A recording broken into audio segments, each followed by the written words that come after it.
Good morning. We are very excited to share with you that we are transitioning our operations to start our neighborhood model. We are really looking forward to the efforts of providing vaccines that are near individuals in the neighborhood that need them the most. Our staff will be working with grassroots organizations on referrals, as well as allowing the ability of being very flexible and allow walk-up without an appointment to those locations. Our staff are looking at apartment complexes, community centers, as well as continuing in our working with our faith-based organizations. And so we want to be as flexible as we can be. With this change and transition in our model, our hope is that we will be able to get more vaccines to the public. In addition to that, we know that by making this change, we will be able to really reach our goal.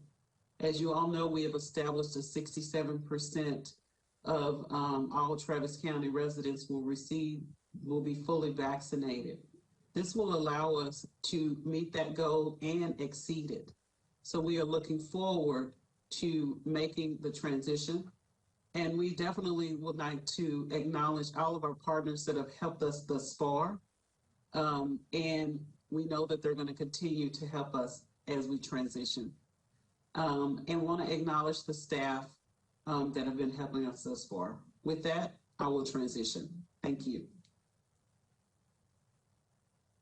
Good morning. I just wanted to say to everyone, I know a lot of people are experiencing COVID fatigue, and we all have hopes of returning to normal in our community, but we do need to stay strong and remain vigilant in implementing those prevention measures to protect not only yourself, but your family and our community at large. And some of that is to wash our hands and mask and social distance, but it also includes making sure that we are doing everything we can to try to get vaccinated to protect ourselves. And we say that because we continue to see cases continue to oscillate. They're going up, they're going down, they're going up, they're going down, and we are seeing increases in hospitalizations. We are monitoring trends of disease throughout the United States and throughout Texas to see how our partner metropolitan areas are faring. And, we have fared way better than many of them in past waves that have occurred. So I'm hoping that our community will remain vigilant in protecting everyone.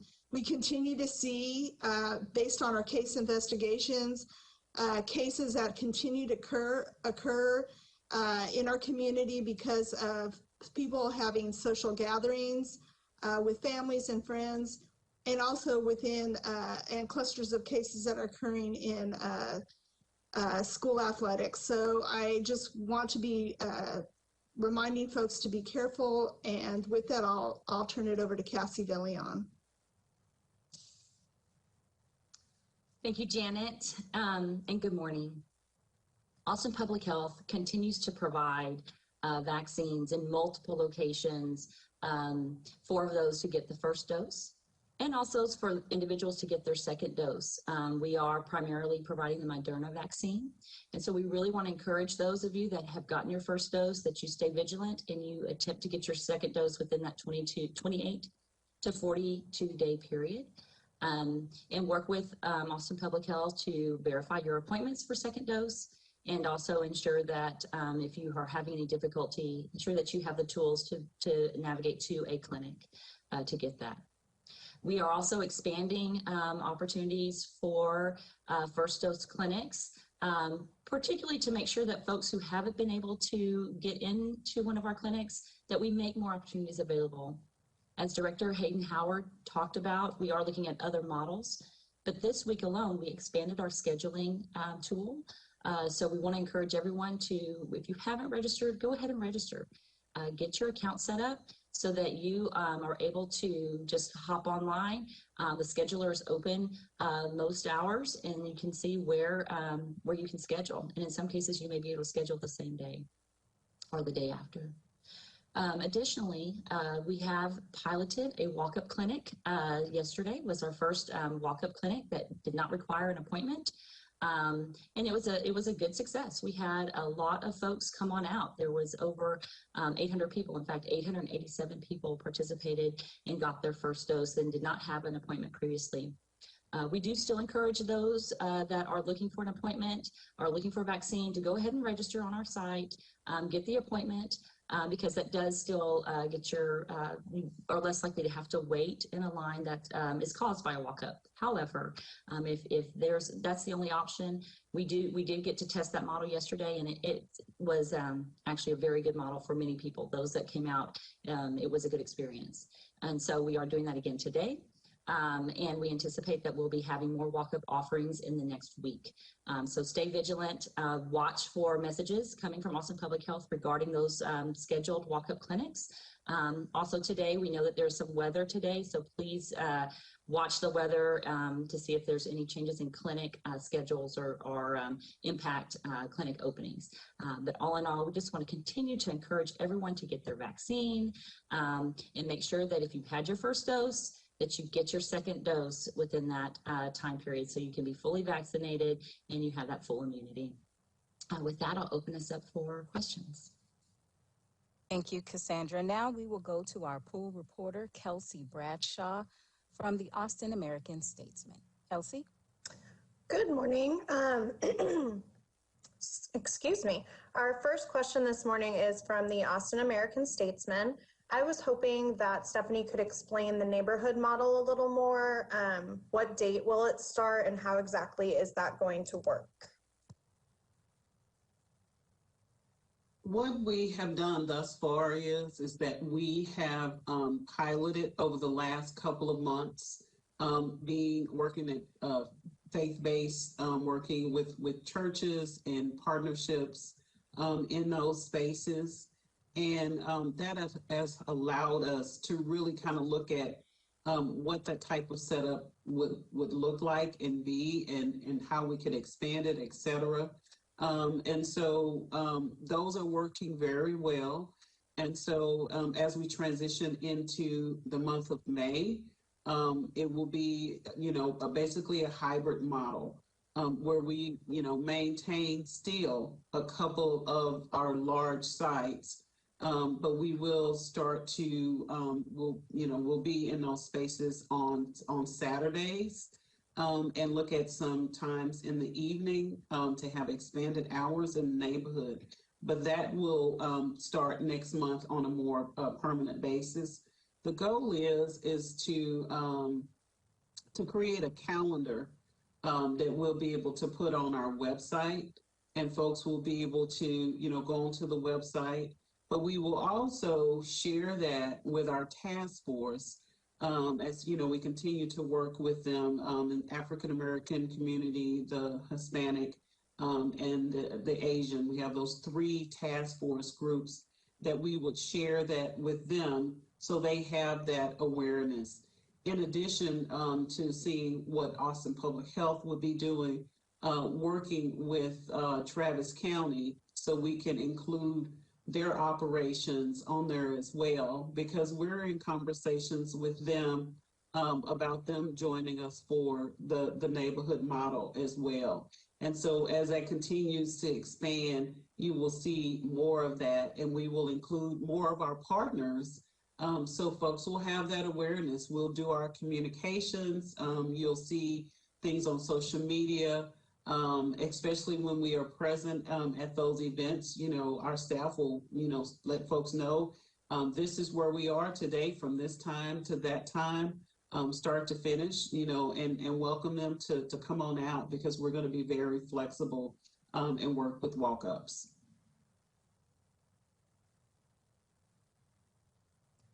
Okay, our next question comes from Community Impact. A new COVID variant was recently detected at a Texas A&M lab. Reports say it shows some resistance to antibodies. Are you concerned this Texas variant or others that could be resistant to vaccines could be spreading here in our community? I'll go ahead and start answering that question. Yes, we are aware of the Brazos Valley variant that has been detected by Texas A&M. Again, I don't know all the specifics on that specific variant, but we always have concerns when new variants are detected in the community, because it's just an example of how viruses don't like to be comfortable. Once they like to begin to mutate and change and try to outsmart us. So we're always very concerned when we see new variants pop up. And, we will be watching closely and tracking any that may be possible, because it is close to home. We do have concerns that it could be spreading in our community. And as I said, it's one of those things that we do from an epidemiologic perspective, is to monitor trends in those viruses that are circulating in our community, just like we do with flu. With coronavirus, we're going to be monitoring those trends, and we'll be getting more specific guidance, I'm sure, from the state about and information and details about the state about how we can begin sequencing for those variants in our community, as well as what our response would be.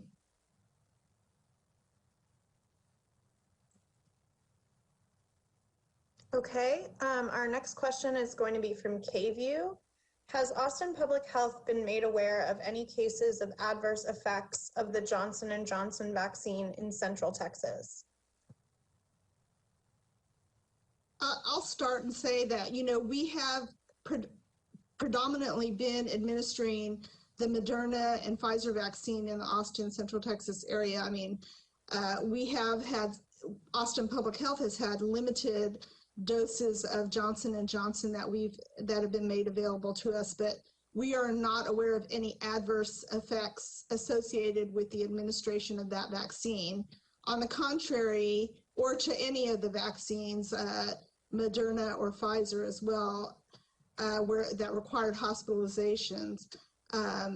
We are aware, though, that people are in the hospital and being hospitalized for coronavirus. So I really think this is a situation where, having vaccine on board is less risky than not getting vaccinated at all.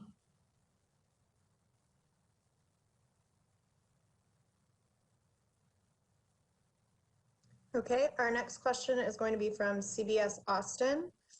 We're noticing wider opportunities to get the first vaccine. What about the second? And what if you missed your appointment for the second vaccine?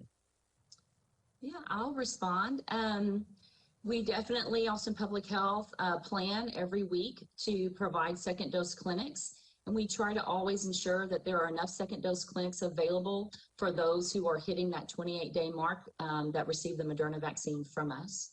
We also encourage anyone who may have missed their appointment, or if there's some cases where clinics may have been canceled, that if you're within that 28 to 42-day time period, you can go to any one of our clinics and get your vaccine for your second dose. We just want to make sure you bring your vaccine card and go ahead and go to one of our clinics and get your second dose. You can contact 311 to find out where there's a clinic availability and go ahead and fully get vaccinated.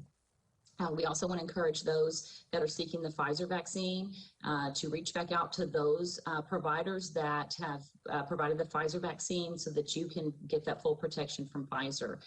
It's really important that you make sure whichever vaccine you had your first dose of, if it was Moderna or if it was Pfizer, that you receive that same manufactured vaccine. So it's critical that you, if you have Moderna, you get your second dose as Moderna. If you had Pfizer, your second dose needs to be Pfizer.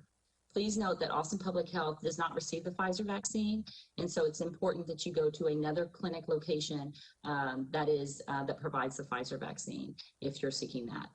But again, we look to provide our second doses. We look at see what we know of our client population that is due for second dose based on what we provided for first dose, and we plan clinics accordingly.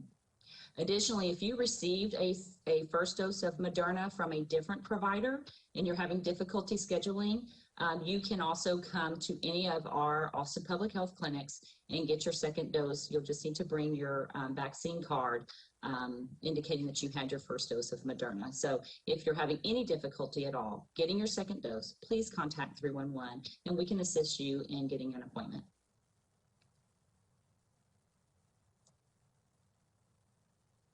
All right, our next question is going to be from Co-op Radio. Is a public relations campaign alone enough to overcome existing hesitancy toward and resistance to the vaccine? I'll jump in. A public education campaign is important, and it's important that we report the facts and we really make sure that everyone is well informed and we make sure that people are aware of the real risks of not getting vaccinated and the real risks of the impact of this disease. And so that's a critical moment, is that we all share in that, to be ambassadors, to make sure we're relaying accurate messages about the COVID vaccine to help reduce that hesitancy, and that we don't perpetuate a myth that would help to stir up fears in individuals who may be hesitant in getting the vaccine. Secondly, a public education campaign is not enough. We have to make sure that vaccine is readily available so that whenever someone is seeking vaccine, they can immediately get that vaccine. Additionally, we know that we have to do some focused outreach to populations that have traditionally had some hesitancy, not just about the COVID vaccine, but all vaccine.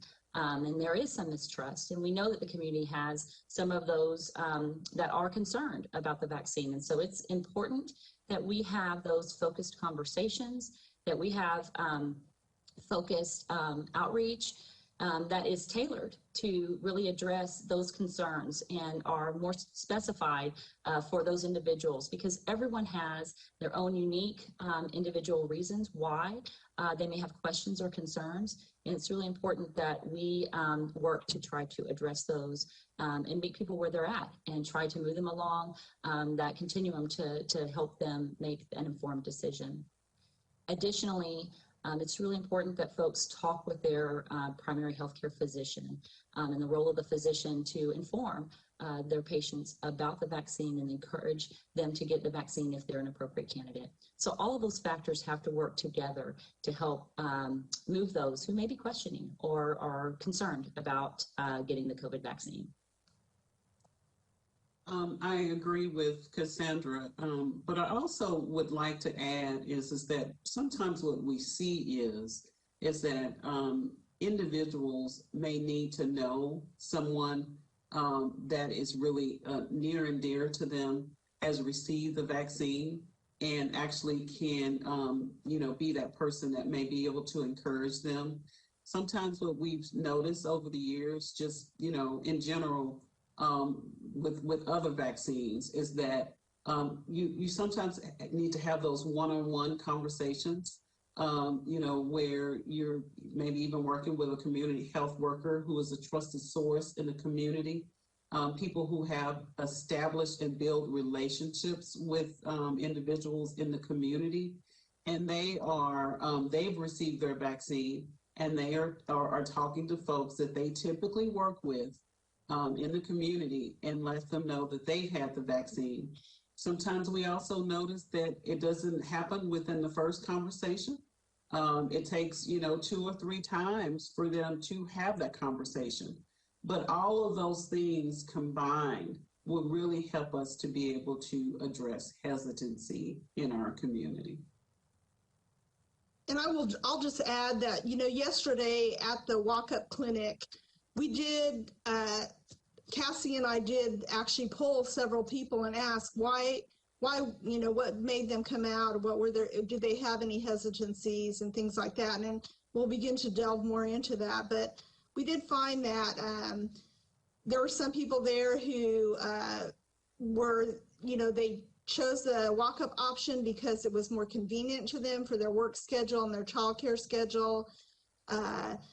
In some cases, it was a loved one who said they wanted to get vaccinated because they wanted to see their mother or father who was ill, or they wanted to spend some more time with them. So they were encouraged by other family members to go ahead and get vaccine so that they could spend time together. So there are a number of reasons why, and we'll take that information and try to help inform us on how we can improve the ways we deliver a vaccine out into the community.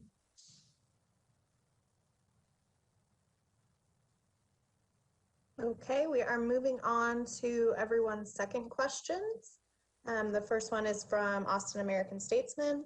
How long until we go to stage 2 in Austin Public Health's guidelines? Did the recent bump in hospitalizations push back that timetable into midsummer or later? With the guidelines, we typically continue to monitor the data. And, as you can tell, in the words of Dr. Escott, the data is oscillating. And so as we continue to monitor the data, once we get to a point where things continue to stabilize and it's not oscillating, then we typically meet with our healthcare provider team and talk about how the data has stabilized, how we've noticed a downward trend. And then based upon that, we will make the decision to make a change. At this time, there is not a timeline that we have determined, but we'll continue to monitor that data. And we will definitely communicate to the public as we have in the past once we begin to transition to stage 2. And I'll just add, we are watching the data very, very closely. And each day, we want to know how many hospitalizations are there, how many new cases. And while, again, the numbers for new cases have been pretty flat and moving slightly up and down, we're also looking to other communities to see what kind of impact they are having in their cases, because we do, as Stephanie said, want to have our community stabilized. And the best way to do that is to continue to stay focused on returning to normal and making sure that we are, doing those prevention measures that protect not only ourselves, but our community.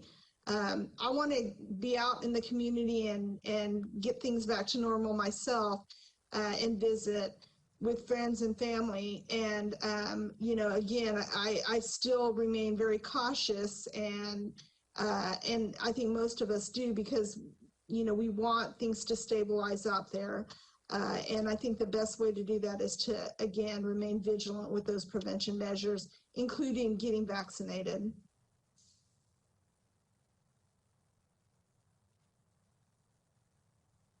Okay, our next question comes from Community Impact. Has Austin Public Health seen an improvement in vaccine uptake since opening the portal on a week-long basis and since allowing walk-up appointments at the Delco Center yesterday? I'll jump in on that. We definitely were pleased to see that there was an interest in the walk-up appointment option, and seeing, again, over 800 people walk up for the appointment. I think just to kind of note, we are continuing to exhaust our allocation of vaccine.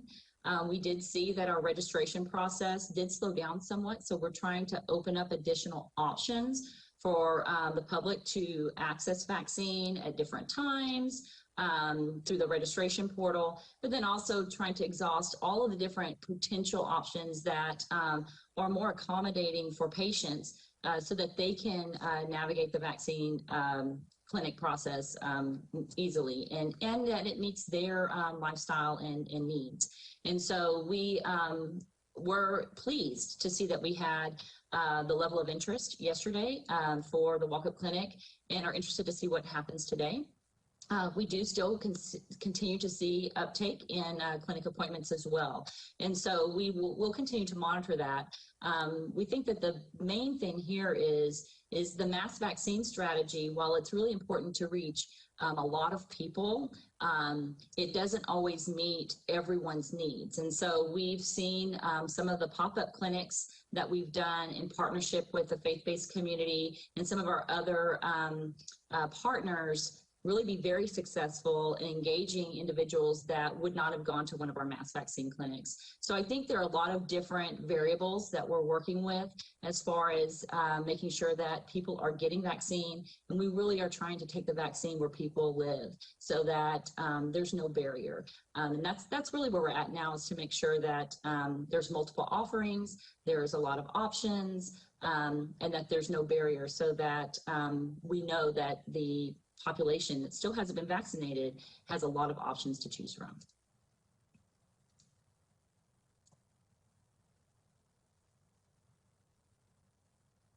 Our next question is from KView. Is the demand for vaccines starting to slow down? So I think I'm just going to kind of reiterate sort of my response that I just provided. The vaccine demand is evolving. We definitely see that the different settings are important, and we are encouraged because every time we do a small community-based type of clinic, we see those clinics fill up.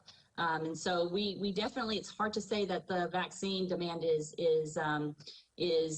dwindling when we know that there's still a lot of people in our community that need vaccine. We have not gotten close to that 67% vaccination mark. We have zip codes that are still lagging behind in reaching even 40 and 50% of vaccines. So we really know that we've got to continue to focus vaccine efforts to make sure that everyone has access, and that those that have had any issue with trying to access vaccine, that we take it to them and provide that opportunity. We're very encouraged, again, by the walk-up clinic that we had yesterday. It was very revealing in having feedback directly from the population that came out about why they are choosing this option. And definitely it speaks to the convenience of having that availability. On the day that they wake up and they decide they want to get vaccinated, they can just go to any location and get that. So that's really important, that we have that flexibility, and that folks are supported in that way, so that they can move on with their daily lives and not have to plan around vaccine. They just can go get it and get the vaccine. So and again, we continue to exhaust our weekly allocation. And so at this point, it's difficult to say whether or not we have demand dwindling, because we continue to have outlets to be able to utilize our vaccine. And I'll also reemphasize what Cassie said, that, you know, just based on the number of people who walked up yesterday, that option was obviously very attractive to individuals who wanted to get vaccine, but were maybe having challenges with our online system, or that where the digital divide might be an impact, or work schedules might be an impact. You know, we did have, again, we did chat with a few people, and I do feel like, you know, there are options that that can help expedite the process should they go to a mass vaccine clinic. It's always going to be helpful, and this is just a reminder, to be registered into our online system. It will help speed the process up once you get there. And if you, especially if you're walking up, the fast pass is you register and you have an appointment, that will get you in a lot faster. However, if you're standing in line and having to wait and don't have an appointment, it's a perfect opportunity to make sure that you are registering online into our system. That way, when you get to the appointment queue, they can make sure, or when you enter the clinic itself from the line, they can process you very quickly, and that process will be sped up. So I do encourage people to continue to go online and register so that you're prepared to get vaccinated should you walk up.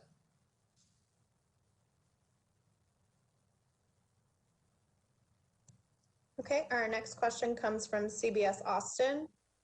We're seeing northern states and Canada flaring up right now with COVID-19. Is that something we should be worried about since last year COVID first flared up in the Northeast before making its way here? Yes, that's something we should be worried about and concerned about. It's one of those things epidemiologists do or look at trends of disease throughout the world and throughout the United States and even throughout Texas. Again, this time last year, there were spikes in New Jersey and New York City, and we were monitoring that very closely because it's like watching the thunderstorm coming your way. It's on its way, but you hope it doesn't have a big impact when it gets here. And so, we continue to monitor what those trends are, again, throughout the community, throughout the United States, and specifically in Texas. We meet regularly and routinely weekly with other epidemiologists throughout the state of Texas just to compare notes to see what's going on. Are they seeing increases in that type of thing? What kind of variants are they seeing in their communities? And while we in Austin have fared much better than some other metropolitan areas, we continue to monitor that. And that's kind of how we build our messages each week to make sure we remind folks to make sure they're masking and distancing and protecting themselves. So again, we do monitor those trends. We're concerned about those trends. And, we just hope that we don't see a repeat of last spring or fall.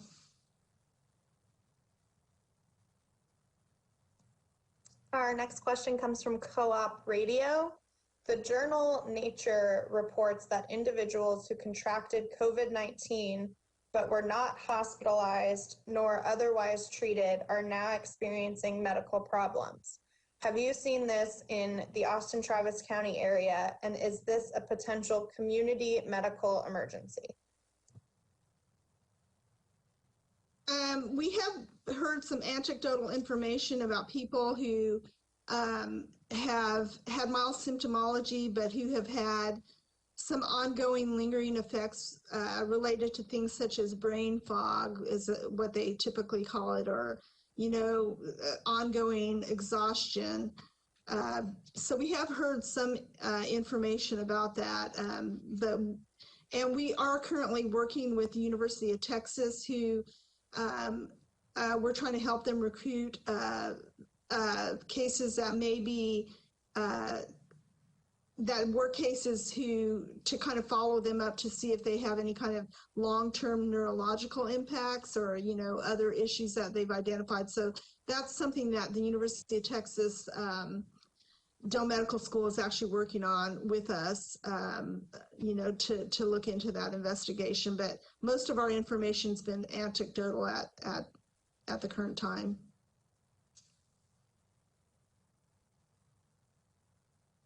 All right, and then this is our last question from KXAN. There are many large events scheduled this weekend in the Austin area. Is there any concern that there will be a spike in cases over the next few weeks? Again, anytime there's a large gatherings of any sort, there is a potential that somebody could spread disease in that, especially if they're not being vigilant about masking, social distancing, their hand hygiene, and going out if they're sick. We are seeing people, case after case more recently, where people think they just are suffering from mild allergies. And in reality, they go on to get tested and they have COVID-19.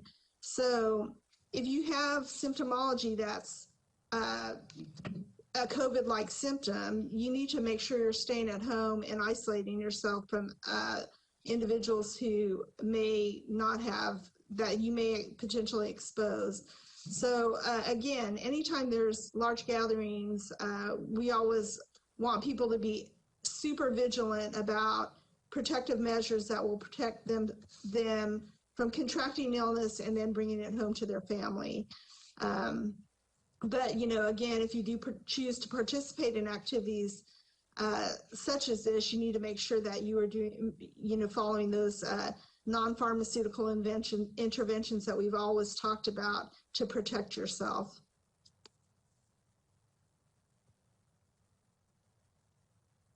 Thank you, Janet. At this time, we will now go into our closing remarks. Stephanie, over to you. Thank you. As we close, as I stated at the beginning, as we shift to our neighborhood model and really look how to really meet people where they are in specific areas, locations, zip codes, and different settings. So whether we're at a faith-based organization, a community center, an apartment complex, you know, working with them, either, you know, with the facilities that they have, or even using some of our, you know, mobile vans that we have. As we transition, that is one of the things now that we're going to transition our media. So as of today, we are going to transition our media, and we will be coming to you every other Friday. We will return back on May 7th and be able to continue with the process. In the meantime, our goal is that if interviewers, you know, have questions, concerns, you know, we'll go with a one-on-one type format, working with our communications team. Our communications team will continue to send written statements as they have done, but that team is going to also be able to shift some of their operations as well. Our goal is that, you know, we've done almost 60 of these, and so our goal is really to start to transition back to a model of one-on-one, giving that information directly to a reporter or a journalism person. And so, one, I'd like to take this time out to thank the communications team, internal to APH, all who have participated as a part of the our joint information communications team. And I'd like to thank all of the reporters that have taken time out of their busy day to facilitate for us, and all the people that are working behind the scenes with the City of Austin. This has been a really great way for us to be able to get information out to the public, and we very much appreciate everybody that's coming in. I would also like to, you know, thank staff because, you know, all of us are coming in, being here, providing information, being able to put that information out as quickly, you know, as possible. Dr. S. Scott, Cassandra De Leon, Janet Pichette, and other physicians that have helped us along the way, and Adrian Stirrup. So we've had other folks along the way to help us out. And as we continue to kind of shift to our other format, we just have to acknowledge all of our partners that have made it possible for us to do this. So with that, I will transition over to Janet Pichette. Hi. So again, as Stephanie mentioned, Austin Public Health has been hard at working on this COVID response since January of 2020. Epidemiologists, staff have been, you know, looking back, you know, monitoring individuals who were returning from mainland China and Wuhan City, Italy, and different countries, monitoring them way back then. That was our initial beginning of this. So we, of all people, understand what COVID fatigue is, and we understand that it is a real thing that people are experiencing out in the community. And I just want to make sure that people understand to remain vigilant and stay strong and stay focused so that we can return back to normal. And that includes continuing to use those prevention measures of masking, distancing, washing your hands, staying home if you're sick, and above all, to get vaccinated to give you that added protection. So that we can reach herd immunity and return to normal. We continue to see cases oscillating as far as new cases go. We're seeing slight increases in hospitalizations, and we want to make sure that we squash that. We're back at the flatten the curve stage where we want to make sure we remain at a flat level and not experience those spikes in cases that we saw in November of, cases of 600 or 700. We just don't want to be there. And so we will be monitoring trends out in the community to make sure that, should we see spikes or any kind of issues, we'll alert the public when we know of those information. But I just want everyone to stay strong and keep the faith. And in closing, I want to give a huge shout out to all the partners and all of those that are contributing to this mass vaccine strategy that we've been working through. It is a large task to stand up enough vaccine locations, provide enough vaccinators, enough volunteers, all the work it takes to put a vaccine clinic on, and doing multiple vaccine locations, and being out there to support our community. There have been retired physicians and nurses that have come out through Travis County Medical Society and other outlets to just help support this effort. And it's a tireless effort. They just have worked and worked and worked. And just to see everyone so committed and so willing to really tackle this virus and try to get our community protected. And it is a heartfelt thank you that Austin Public Health shares with all of the partners that are in this, and all of those that have taken this on and made it almost a personal mission to work to try to get us all vaccinated. So we just appreciate so much everyone working to help provide this provision of protection. With that, we know that there's a lot of vaccine options available in our community. So we want to encourage everyone to seek out vaccine, whatever fits your schedule, whatever fits what works for you. Please know that vaccine is free. You should not have to pay anything to get vaccine. If you seek vaccine from Austin Public Health, you will not be required to show any type of ID. The only thing we ask that when you come back for your second dose, you bring your vaccine card. Other than that, that's the only thing you would have to demonstrate for us to get your vaccine. There's no need to worry about having to pay. It is something that everyone should have access to, and there should be no barrier to getting it.